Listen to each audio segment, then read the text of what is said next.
Sa ngalan ng Ama at ng Anak at ng Espiritu Santo. Amen. Kapatid, huminga ka ng malalim. Isa pa, dahan-dahan. Pakawalan mo ang hangin kasabay ng pagpapakawala mo sa lahat ng tensyon sa iyong katawan. Kung nasaan ka man ngayon, sa loob ng isang malamig na ospital, sa iyong kama na tila naging bilangguan ng iyong sakit, o sa isang sulok kung saan tanging luha mo lang ang saksi, nais kong malaman mo na ang silid na iyan ay banal na lugar ngayon. Ang Diyos ay nariyan. Hindi siya natutulog, hindi siya malayo, at hindi siya nagbibingi-bingihan. Panginoong Hesus, Ikaw ang Alpha at Omega, ang simula at ang wakas. Ikaw ang lumikha ng bawat atomo at bawat hibla ng aming pagkatao. Lumalapit kami sa iyo, hindi dahil kami ay malakas, kundi dahil tinatanggap naming kami ay wala kung wala ka. Lord, bago namin sambitin ang aming mga hiling, kami ay nagpapatira pa sa iyong harapan. Patawarin mo kami. Patawarin mo kami sa mga pagkakataong mas naniwala kami sa takot kaysa sa iyong pag-ibig. Patawarin mo kami kung hinayaan naming lamunin kami ng galit at pait. Sinisiyasat namin ang aming puso ngayon. Mayroon bang mga tao na hanggang ngayon ay hindi namin mapatawad? Mayroon bang mga sugat ng nakaraan na pilit naming ikinukubli, ngunit nagnanaknak na sa loob ng aming kaluluwa? Sa sandaling ito, Lord, sa tulong ng iyong Espiritu, pinipili naming magpatawad. Pinapatawad namin ang mga taong nang iiwan sa amin, ang mga taong nanakit sa aming damdamin, at ang mga taong naging sanhi ng aming matinding stress. Binibitawan na namin ang lason ng kapaitan. Hugasan mo kami ng iyong banal na dugo. Gawin mong kasing puti ng busilak na kapa ang aming mga espiritu. Linisin mo ang aming isipan sa mga negatibong boses.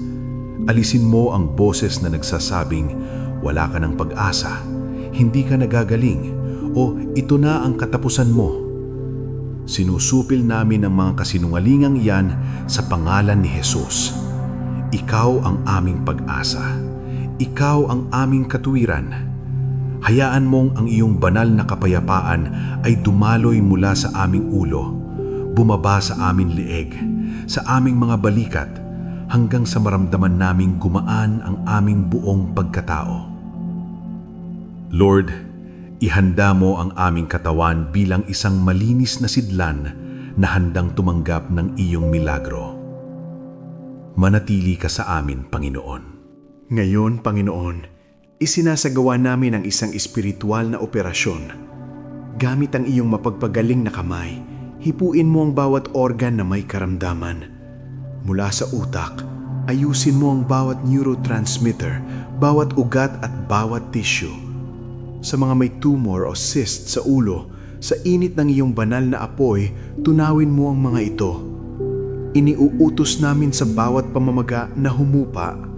Sa mga nakaranas ng stroke, Lord, buksan mo ang mga baradong daluyan ng dugo, buhayin mo ang mga tissue na namatay, ibalik mo ang kontrol sa bawat bahagi ng katawan. Dumako ka sa mga mata, Panginoon. Ikaw ang nagbigay ng paningin sa bulag. Alisin mo ang anumang katarata, glaucoma o labo ng paningin. Sa mga tenga, buksan mo ang pandinig. Sa lalamunan at thyroid, ibalik mo ang balance ng bawat hormone. Bumaba ka sa aming mga baga. Sa bawat hininga na aming kinukuha, hayaang ang iyong espiritu ang maglinis sa bawat alveoli. Alisin ang pneumonia, asthma at lahat ng bakas ng virus. Paluwagin mo ang aming paghinga, Lord. Hipuin mo ang aming puso. Ikaw ang sentro ng buhay. Ayusin mo ang bawat balbula, ang bawat tibok, at linisin ang mga artery mula sa anumang kolesterol o bara. Iniuutos namin sa presyon ng dugo na maging normal sa ngalan ni Jesus. Sa aming dugo, Lord, linisin mo ito mula sa anumang impeksyon, leukemia o lason. Hayaan mo ang dalisay na dugo ni Kristo ang dumaloy sa aming mga ugat. Sa aming sikmura at bituka, Lord, pagalingin mo ang bawat ulcer, GERD at hyperacidity. Ayusin mo ang aming digestion. Sa atay, bato at pancreas, kayo ang mga filter ng aming katawan. Linisin mo sila. Sa mga kapatid naming sumasailalim sa dialysis, Lord, nagmamamakaawa kami para sa isang himala. Buhayin mo ang kanilang mga kidney, pababain mo ang creatinine levels, ipakita mo na ikaw ang Diyos na higit pa sa anumang makina.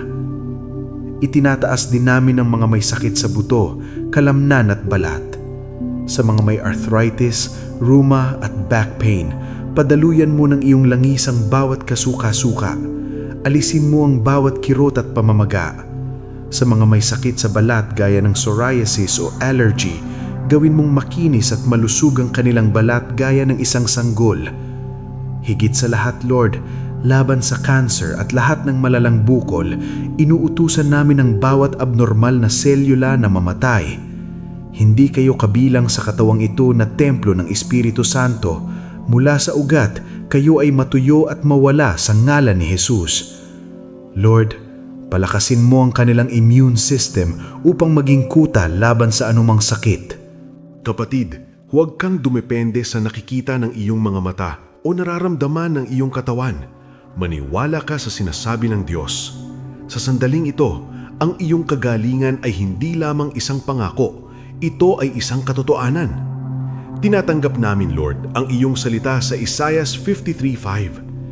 Dahil sa iyong mga sugat, kami ay pinagaling na. Ang bawat latay na tinanggap mo sa iyong likuran ay kabayaran para sa aming kalusugan. Salamat, Panginoon, dahil nararamdaman na namin ang init ng iyong presensya. Salamat dahil ang bigat sa aming dibdib ay napalitan na ng kaguniwahan. Salamat dahil ang takot sa kamatayan ay napalitan na ng pagnanais na mabuhay para sa iyong kaluwalhatian.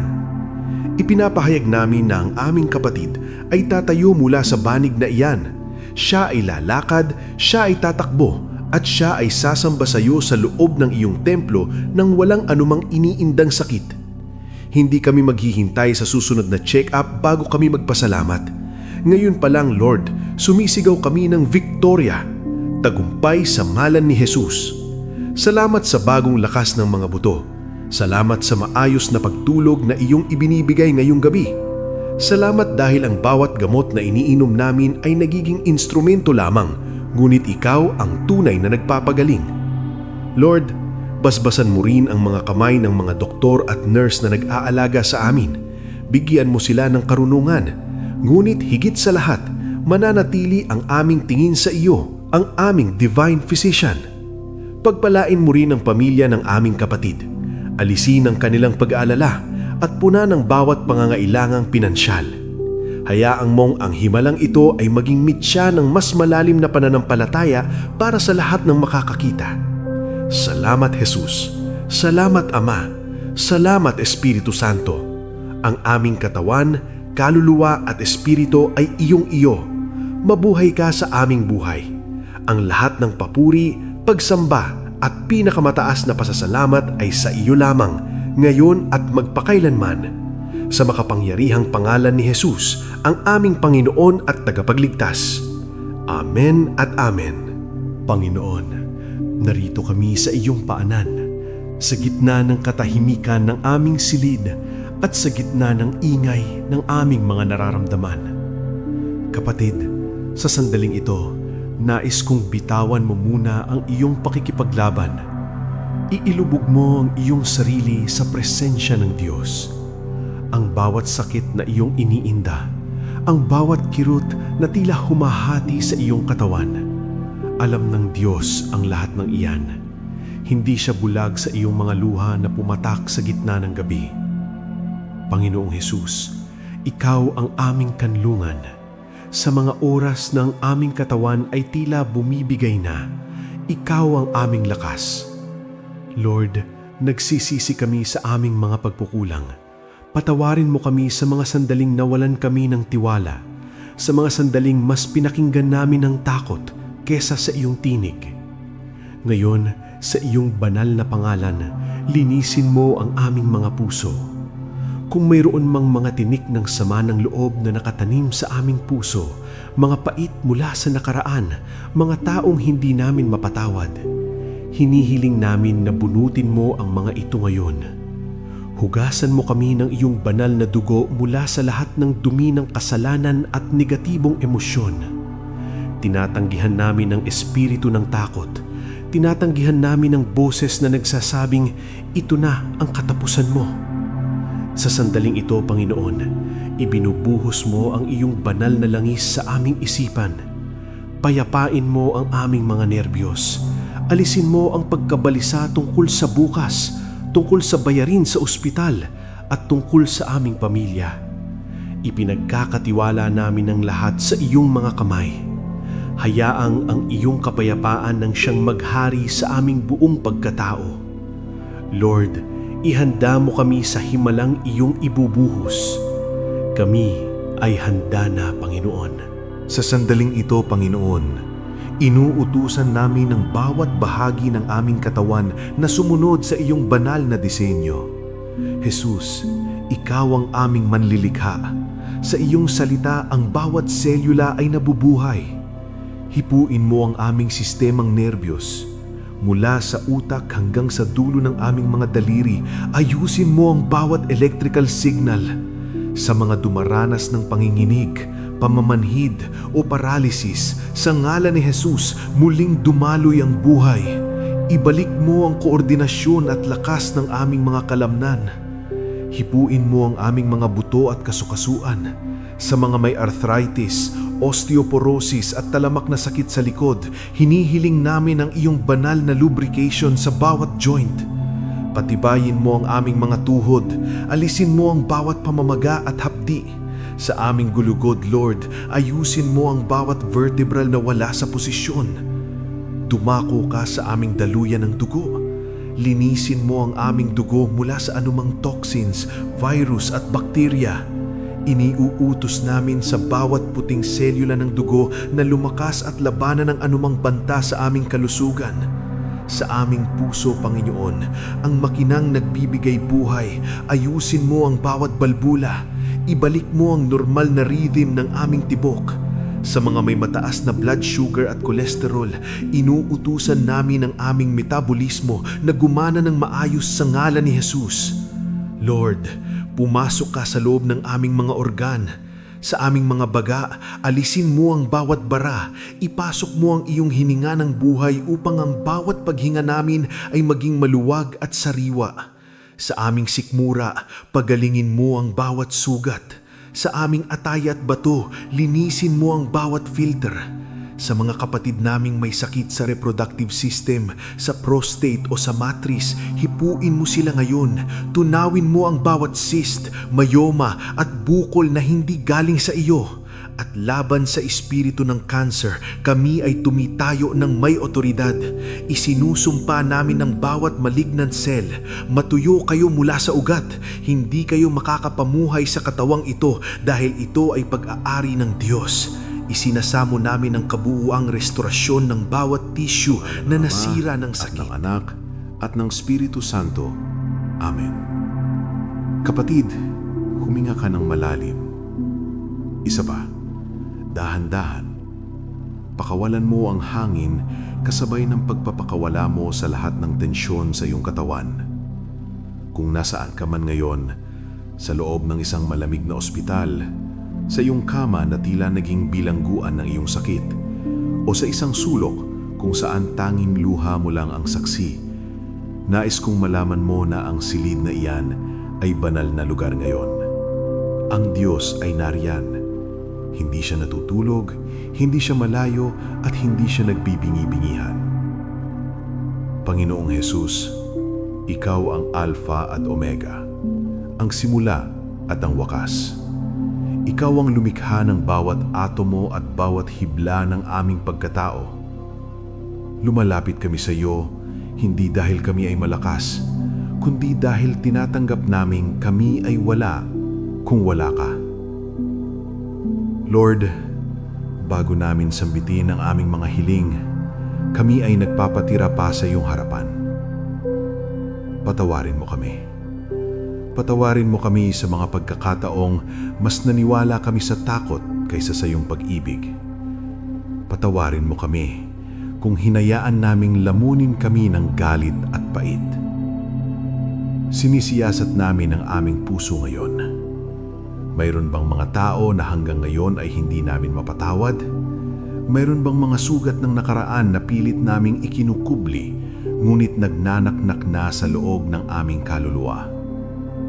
Sa sandaling ito, Lord, sa tulong ng iyong Espiritu, pinipili naming magpatawad. Pinapatawad namin ang mga taong nang iiwan sa amin, ang mga taong nanakit sa aming damdamin, at ang mga taong naging sanhi ng aming matinding stress. Binibitawan na namin ang lason ng kapaitan. Hugasan mo kami ng iyong banal na dugo. Gawin mong kasing puti ng busilak na kapa ang aming mga espiritu. Linisin mo ang aming isipan sa mga negatibong boses. Alisin mo ang boses na nagsasabing, wala ka ng pag-asa, hindi ka nagagaling, o ito na ang katapusan mo.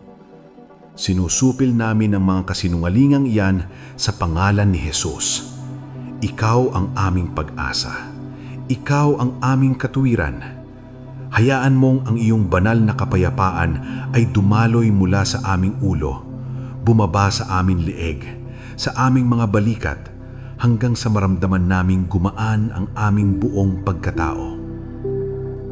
Lord, ihanda mo ang aming katawan bilang isang malinis na sidlan na handang tumanggap ng iyong milagro. Manatili ka sa amin, Panginoon. Ngayon, Panginoon, isinasagawa namin ang isang espiritual na operasyon. Gamit ang iyong mapagpagaling na kamay, hipuin mo ang bawat organ na may karamdaman. Mula sa utak, ayusin mo ang bawat neurotransmitter, bawat ugat at bawat tissue. Sa mga may tumor o cyst sa ulo, sa init ng iyong banal na apoy, tunawin mo ang mga ito. Iniuutos namin sa bawat pamamaga na humupa. Sa mga nakaranas ng stroke, Lord, buksan mo ang mga baradong daluyan ng dugo, buhayin mo ang mga tissue na namatay, ibalik mo ang kontrol sa bawat bahagi ng katawan. Dumako ka sa mga mata, Panginoon. Ikaw ang nagbigay ng paningin sa bulag, alisin mo ang anumang katarata, glaucoma o labo ng paningin. Sa mga tenga, buksan mo ang pandinig. Sa lalamunan at thyroid, ibalik mo ang balance ng bawat hormone. Bumaba ka sa aming mga baga. Sa bawat hininga na aming kinukuha, hayaang ang iyong espiritu ang maglinis sa bawat alveoli. Alisin ang pneumonia, asthma at lahat ng bakas ng virus. Paluwagin mo ang aming paghinga, Lord. Hipuin mo ang aming puso. Ikaw ang sentro ng buhay. Ayusin mo ang bawat balbula, ang bawat tibok, at linisin ang mga artery mula sa anumang kolesterol o bara. Iniuutos namin sa presyon ng dugo na maging normal sa ngalan ni Jesus. Sa aming dugo, Lord, linisin mo ito mula sa anumang impeksyon, leukemia o lason. Hayaan mo ang dalisay na dugo ni Kristo ang dumaloy sa aming mga ugat. Sa aming sikmura at bituka, Lord, pagalingin mo ang bawat ulcer, GERD at hyperacidity. Ayusin mo ang aming digestion. Sa atay, bato at pancreas, kayo ang mga filter ng aming katawan. Linisin mo sila. Sa mga kapatid naming sumasailalim sa dialysis, Lord, nagmamamakaawa kami para sa isang himala.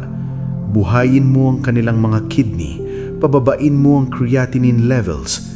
Ipakita mo na ikaw ang Diyos na higit pa sa anumang makina.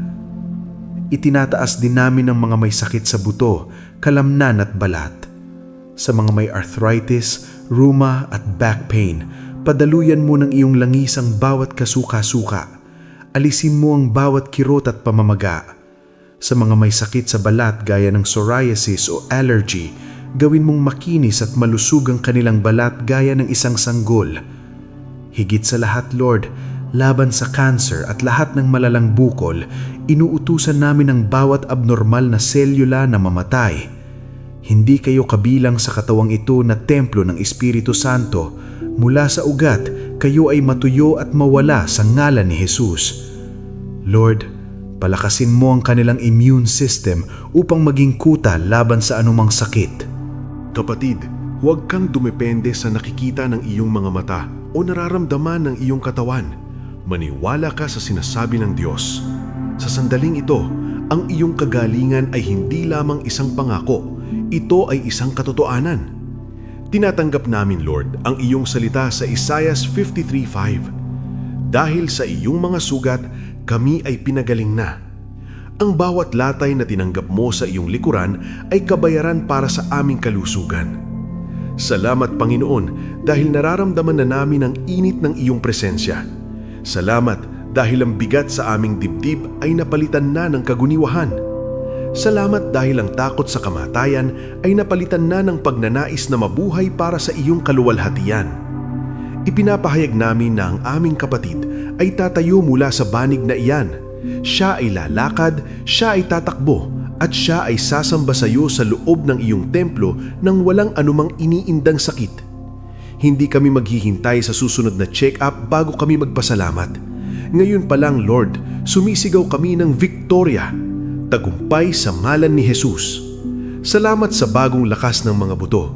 Salamat sa maayos na pagtulog na iyong ibinibigay ngayong gabi. Salamat dahil ang bawat gamot na iniinom namin ay nagiging instrumento lamang, ngunit ikaw ang tunay na nagpapagaling. Lord, basbasan mo rin ang mga kamay ng mga doktor at nurse na nag-aalaga sa amin. Bigyan mo sila ng karunungan, ngunit higit sa lahat, mananatili ang aming tingin sa iyo, ang aming divine physician. Pagpalain mo rin ang pamilya ng aming kapatid. Alisin ang kanilang pag-aalala at punan ng bawat pangangailangang pinansyal. Hayaang mong ang himalang ito ay maging mitya ng mas malalim na pananampalataya para sa lahat ng makakakita. Salamat, Jesus. Salamat, Ama. Salamat, Espiritu Santo. Ang aming katawan, kaluluwa at espiritu ay iyong-iyo. Mabuhay ka sa aming buhay. Ang lahat ng papuri, pagsamba at pinakamataas na pasasalamat ay sa iyo lamang, ngayon at magpakailanman. Sa makapangyarihang pangalan ni Jesus, ang aming Panginoon at tagapagligtas. Amen at Amen.